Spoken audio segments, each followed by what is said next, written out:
Hello, sports fan. This is Steven here for Sports Choice Plus. I'm bringing you a very special breakdown. I'm going to be covering the Kansas City Chiefs taking on the Jacksonville Jaguars. Before I get right into that, I want to make sure you're subscribed to the YouTube channel so you can get all the updates and all the breakdowns.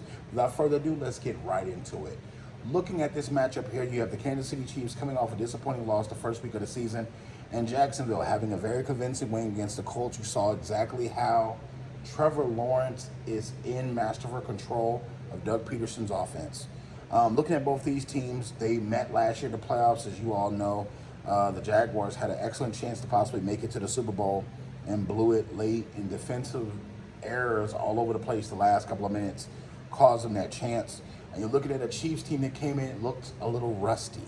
You know that they didn't have Travis Kelce. You know they didn't have Jones. There's no excuse on either side.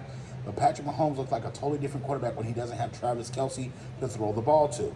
Now, there were several drops. We talked about it already.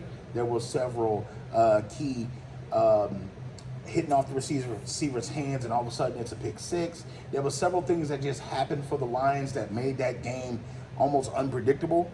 But in this game here, it's a fresh start. If you take a deep breath and you got to think about this, the Kansas City Chiefs are 0-1, but they're in the best seat in the division as far as being where they are right now. They're possibly the best 0-1 team that we have in that division.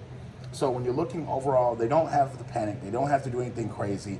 Travis Kelce is no guarantee he's going to play this week, but if he plays, that's going to be a big advantage. You got to think, they're going to make the adjustments in Kansas City. Andy Reid is not going to let Patrick Mahomes struggle like this.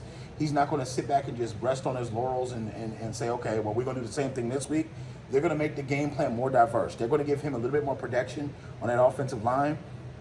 Even if they have to get more motion on with those wide receivers and the running backs, they're going to do more to get the playmakers outside so Patrick doesn't have to scramble so much, so he doesn't have to run back and forth so much. And that offensive line is not really protecting them in Kansas City.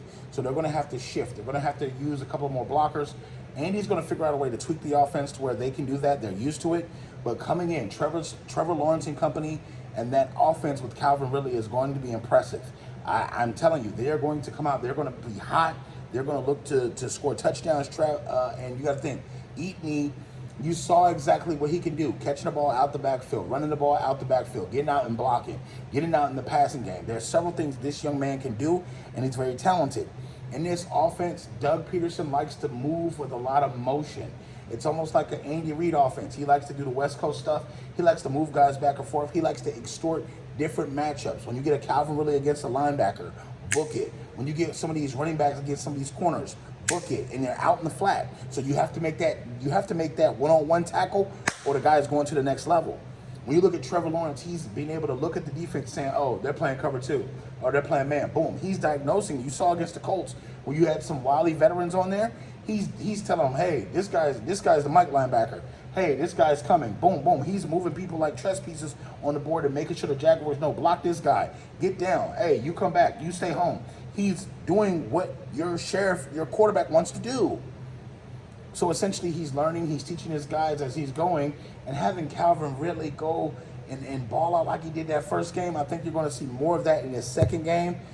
And I think the Chiefs go down to 0-2. I'm picking the Jacksonville Jaguars to beat the Kansas City Chiefs in this game, whether Travis Kelce plays or not. I think Trevor Lawrence and company are cooking. They're bubbling. They have enough talent to beat the Chiefs. I think they learned from their mistakes from last year. It's going to be a pressure-packed game. And I think that when it's all said and done, Trevor Lawrence and company are coming. I'm picking the Jacksonville Jaguars to pick up a tough victory at home against the Chiefs. All you Chiefs fans, all you Jaguars fans, get in the comment section below. Definitely check out Sports Choice Plus for all the breakdowns and all the updates. And we'll see y'all on the very next video.